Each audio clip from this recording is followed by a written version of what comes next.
नारायण नारायण। शंभो शंभो। शिव स्वरोदय अध्याय 6 हम विवेचना करते हैं। सुषुम्ना नाड़ी क्षणं वामे क्षणं दक्षिणे यदा वहति मारुतः सुषुम्ना स च विज्ञेया सर्वकार्यहरा स्मृता। जब आपका स्वर यानी श्वास थोड़ी थोड़ी देर से बाएं से दाहिने और दाहिने से बाएं बदलने लगे तो समझना चाहिए कि सुषुम्ना नाड़ी चल रही है। इसी को शून्य स्वर कहा जाता है। यह सब कुछ नष्ट कर देता है। यह आपको अब दूध बना देगा। तस्याम नाड्याम स्थितो वह्निर्ज्वलते कालरूपकः विश्वतम विज्ञानीयात् सर्वकार्य विनाशनम्। उस नाड़ी में, हे देवी, सुषुम्ना में अग्नि तत्व का प्रवाह काल रूप होता है। सभी शुभ और अशुभ कार्यों के फल को जलाकर भस्मीभूत कर देता है। अतएव इसे विष के समान समझना चाहिए। यदानुक्रमामुल्लंघ्य यस्य नाड़ी द्वयं वहेत् तदा तस्य विजानीयादशुभं नात्र संशयः। यदि किसी की नाड़ी, किसी की चंद्र नाड़ी और सूर्य नाड़ी अपने क्रम में ना प्रवाहित होकर एक ही नाड़ी काफी लंबे समय तक प्रवाहित होती रहे तो समझना चाहिए कि उसका कुछ अशुभ होना है। इसमें कोई संशय नहीं। क्षणं वामे क्षणं दक्षे विषमं भावमादिशेत् विपरीतं फलं ज्ञेयं ज्ञातव्यं च वरानने। हे सुमुखी, हे माँ, जब क्षण क्षण में बाईं और दाहिनी नाड़ियां अपना क्रम बदलती रहे तो यह विषम भाव की द्योतक है। उस समय किया गया कार्य आशा के विपरीत फल प्रदान करता है। किंतु स्मरण रहे, यह सब आध्यात्मिक साधनाओं में इसका नियम लागू नहीं होता है। आध्यात्मिक क्रिया का फल कदापि नष्ट नहीं होता। उभयोरेव संचार विषवतम विदुर्बुधः न कुर्यात् क्रूरम सौम्यानि तत्सर्वं फलं भवेत्। हे देवी, विद्वान लोग दोनों नाड़ियों का एक साथ प्रवाहित होना विष की तरह मानते हैं। अतएव उस समय क्रूर और सौम्य दोनों ही तरह के कार्यों को नहीं करना चाहिए, क्योंकि उसका वांछित फल कभी प्राप्त नहीं होगा। जीविते मरणे प्रश्ने लाभालाभे जयाजये विषमे विपरीते च संस्मरे जगदीश्वरम। सुषुम्ना के प्रवाह काल में जीवन, मृत्यु, लाभ, हानि, जय और पराजय आदि के प्रश्न पर ईश्वर का स्मरण करना चाहिए, अर्थात आध्यात्मिक साधना करनी चाहिए। ईश्वरे चिंतिते कार्यम योगाभ्यासादि कर्म च अन्तत्र न कर्तव्यम जय लाभा सुखय सिद्धि। सुषुम्ना नाड़ी के प्रवाह काल में जय लाभ और सुख चाहने वाले को ईश्वर का चिंतन और योग अभ्यास आदि कर्म करना चाहिए। इसके अतिरिक्त कुछ भी नहीं। सूर्येण वहमानयाम सुषुम्नायाम मुहुर्मुहु शापम दधाद्वरम दधात् सर्वथैव तदज्ञातः। सूर्य स्वर के प्रवाह के बाद बार बार सुषुम्ना के प्रवाहित होने पर ना ही किसी को श्राप देना चाहिए और ना ही किसी को वरदान, क्योंकि इस समय स्थिति में सब निरर्थक होता है। नाड़ी संक्रमणे काले तत्व संगमने पिचा शुभम किंचन न कर्तव्यम पुण्यदानानि किंचन। स्वरों के संक्रमण और तत्वों के संक्रमण के समय, अर्थात दो स्वरों और दो तत्वों के मिलन के समय कोई भी शुभ कार्य, पुण्य, दान आदि कार्य नहीं करना चाहिए। विषमस्योदयो यत्र मनसापि चिन्तयेत् यत्र हानिकारो तस्य मृत्युक्लेशो न संशयः। विषम स्वर के प्रवाह काल में यात्रा प्रारंभ करने का विचार मन में उठने नहीं देना चाहिए, क्योंकि इससे यात्रा में कठिनाई तो आती ही है, हानि भी होती है, यहाँ तक कि मृत्यु भी हो सकती है। पुरोवामोर्ध्वर चंद्रो दक्षाधः पृष्ठतो रवि पूर्णारिक्ति विवेको यज्ञम ज्ञातव्यो देशिकः सदा। यदि चंद्र स्वर प्रभावित हो रहा हो और कोई सामने आ जाए और बाएं से आए अथवा ऊपर से आए, सामने बाएं या ऊपर की ओर विराजमान हो तो समझना चाहिए उससे आपका काम पूरा होगा। इसी प्रकार जब सूर्य नाड़ी प्रवाहित हो रहा हो तो नीचे, पीछे अथवा दाहिने से आने वाले उक्त दिशाओं में विराजमान व्यक्ति आपके को शुभ संदेश देगा या आपका काम पूरा करेगा। किंतु यदि स्थितियां इनके विपरीत हों तो देशिकों, गुरुजनों को समझना चाहिए कि वह काल बिल्कुल रिक्त और अविवेकपूर्ण है, अर्थात कार्य में सफलता के लिए उचित समय नहीं है। ऊर्ध्ववामाग्रतो दूतो गेयो वामपथि स्थिता पृष्ठे दक्षे तथा तत्सूर्यवः गातः शुभा।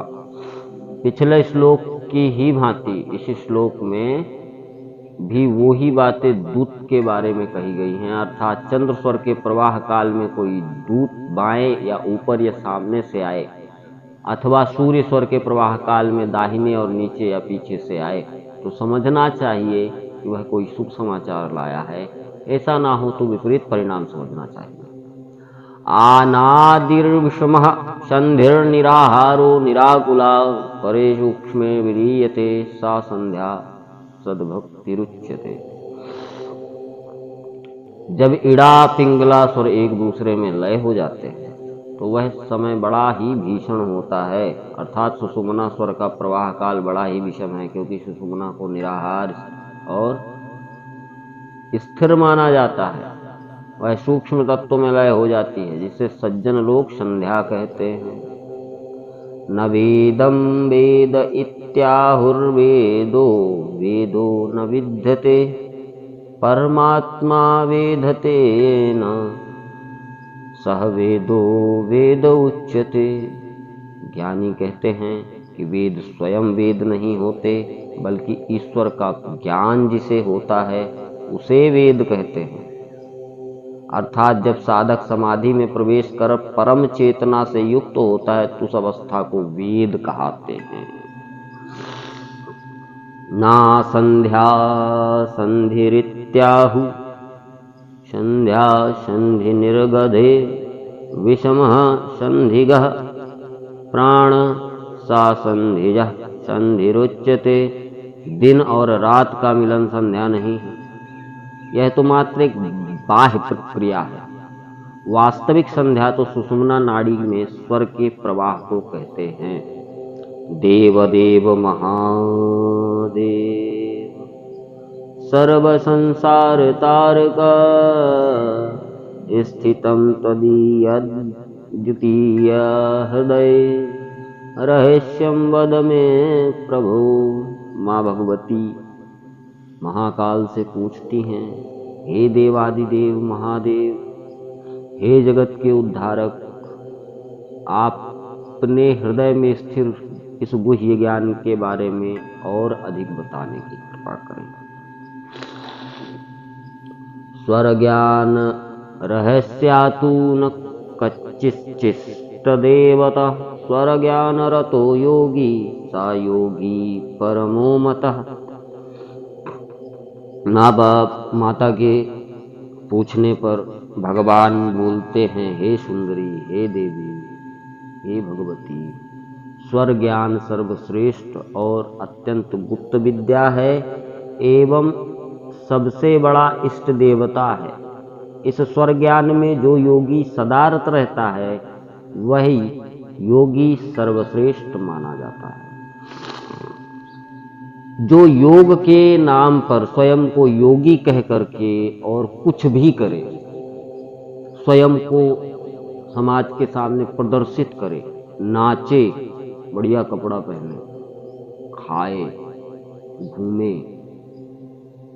पूजा पाठ आदि करे और लोगों से करवाए, शिक्षा दे, दीक्षा दे, व्यापार करे, वो योगी नहीं, योग के नाम पर पाखंडी है। सदैव उससे दूर रहे, नहीं तो वह तो नरक का गामी है, तुम सबको भी नरक में लेके जाएगा।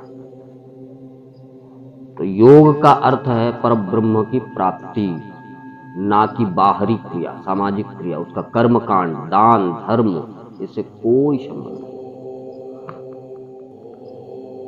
आश्रम, मठ, मंदिर, इसका योगी से कोई संबंध नहीं।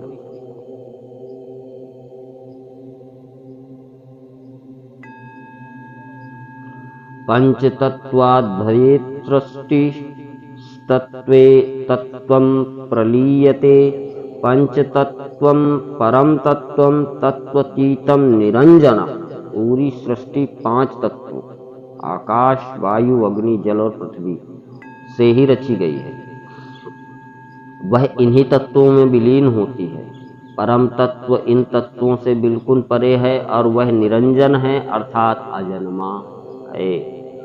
तत्वानां नाम विज्ञेयं सिद्धि योगेन योगिभिः, भूतानां दुष्ट चिन्हानि जनातीह स्वरोत्तम।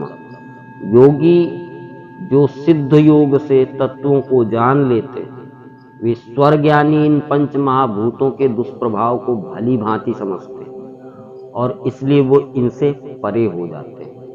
पृथ्वी व्यापस्था तेजो वायुराकाशमेव च, पंचभूतात्मकं विश्वं यो जानाति स पूजिता।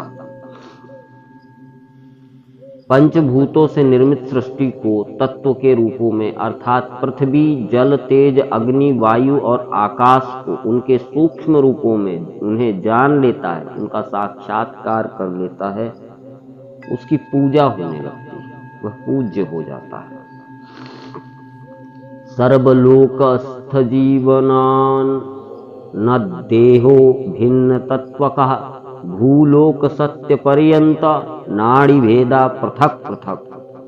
भूलोक से सत्यलोक तक सभी लोकों में अस्तित्व गत देह में तत्व भिन्न नहीं होते, अर्थात 5 तत्वों से ही निर्मित हैं, लेकिन अस्तित्व प्रत्येक स्तर पर नाड़ियों का भेद अलग हो जाता है। वामे व दक्षिणे वापि उदयः पंच कीर्तितः, अष्टधा तत्व विज्ञानम शृणु वक्ष्यामि सुंदरी। चाहे बायां स्वर चल रहा हो या दाहिना, दोनों ही स्वरों के प्रवाह काल के मध्य बारी बारी से पंच महाभूतों का उदय होता है। हे सुंदरी, तत्व विज्ञान 8 प्रकार का होता है, उन्हें मैं बताता हूं, ध्यान से सुने। प्रथमे तत्व संख्यानम, द्वितीये श्वास संधया, तृतीये स्वर चिन्हानि, चतुर्थे स्थानमेव च, पंचमे तस्य वर्णाश्च, षष्ठे तु प्राण एव च, सप्तमे स्वाद संयुक्ता, अष्टमे गति लक्षण। पहले भाग में तत्वों की संख्या, दूसरे भाग में स्वर का मिलन होता है और तीसरे भाग में स्वर के चिन्ह होते हैं और चौथे भाग में स्वर का स्थान आता है। 5वें भाग में उनके वर्ण होते हैं और 6वें भाग में प्राण का स्थान और 7वें भाग में स्वाद का स्थान और 8वें भाग में उनकी दिशा। एवमष्टविधं प्राणम विषुवंतम चराचरम, स्वरात् परतरम देवम नान्यात् तत्त्वमुपदेक्षणे। हे कमलनयी, हे कमलनयनी, इस प्रकार यह प्राण 8 प्रकार से संपूर्ण चर और अचर विश्व में व्याप्त है। अतएव स्वर ज्ञान से बढ़कर के दूसरा कोई ज्ञान नहीं है।